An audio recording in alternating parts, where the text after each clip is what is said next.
Hi everybody, had a couple students ask me about this question, so I figured I'd go over it. It says an object is sliding along a horizontal surface of negligible friction with a velocity Vx. When it leaves the end of the table, a height h, so height h, object lands a distance d from the edge of the table. If the object leaves the edge of the table on a height 2h, so that's different from this height, with the same velocity, so the velocity is still the same, which of the following represents the horizontal distance the object will land from the edge of the new table? So this is one of those, I call it a ratio problem. I'm going to show you a couple ways you might be able to rationalize this. So let's see if we can do this. All right. So I'm going to start with this part. So this is part A. I'm going to call this part A and part B. So for part A, right, we got all this, you know, I drew out all my stuff that I need here. We know Vx is the speed that it's going off at.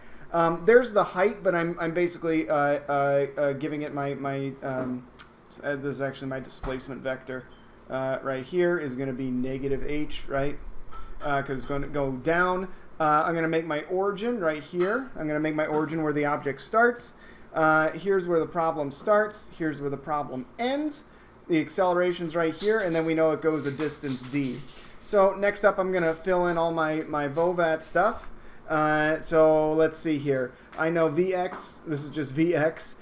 Initial position in the horizontal direction is 0. Initial position in the vertical direction is 0. The acceleration, it's a free fall problem, so it's going to be negative g. My initial velocity along y, it's horizontally being launched off. So my initial velocity along y is going to be 0.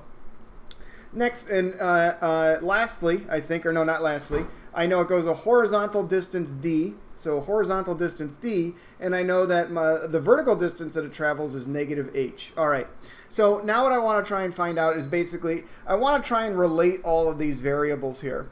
Try to relate all these variables. So I have nothing unknown. I got nothing unknown. I don't have Vy. I don't have T. I've only got the variables and relating those variables, because what's going to happen then is this is going to double, and we're going to see how it affects this, right? That's what I really want to find out here.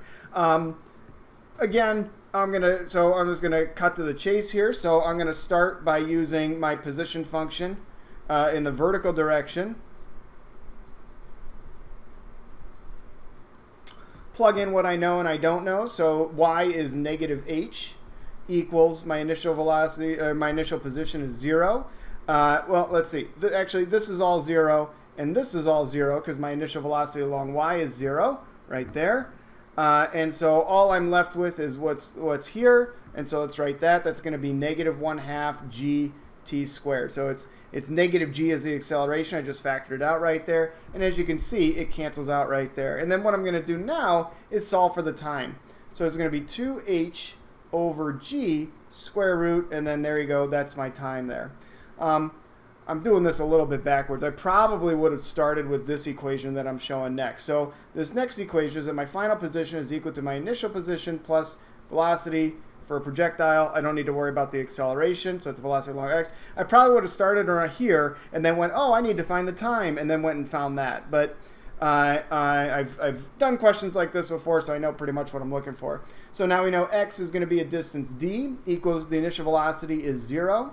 And then Vx is just Vx. That's what they gave me as the velocity being, Vx. And then now I'm going to multiply it by this time, which is the square root of 2h over, 2h over g. 2h over g. And now here's my relationship. Here's everything I need, right? G is a constant. That's not going to change. 2 is a constant. That's not going to change. Vx is constant in this problem. That's not going to change. So, and this is good. I have an equation that relates my distance traveled and my height, but also everything else is held constant. So one way you could look at this is that, oh, if this doubles, if I double this, it's all under the square root. So if I double the height, this would increase by a factor of the square root of 2. Because if this doubles, right, if I get now 2h, then that means this whole thing double or increases by the square root of 2. And if you don't believe me, that's okay, because we can. So you know what? To make this video shorter, I'm going to cut to the chase here. Is that you can use the same variables plug in, you know, all this stuff for here. And what you're going to end up seeing is that you're going to get the final position is going to be Vx. That's not going to change, times the square root. So this is all for part B now. This is all for part B. Is going to equal the square root of 2 times 2h, right? This will be 2h now divided by g. That's what you'll get here.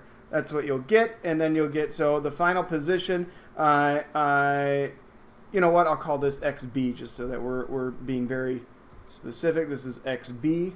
This is xb. Because the only thing that's changed, and they could change other things, the only thing that's changed is that this is now double.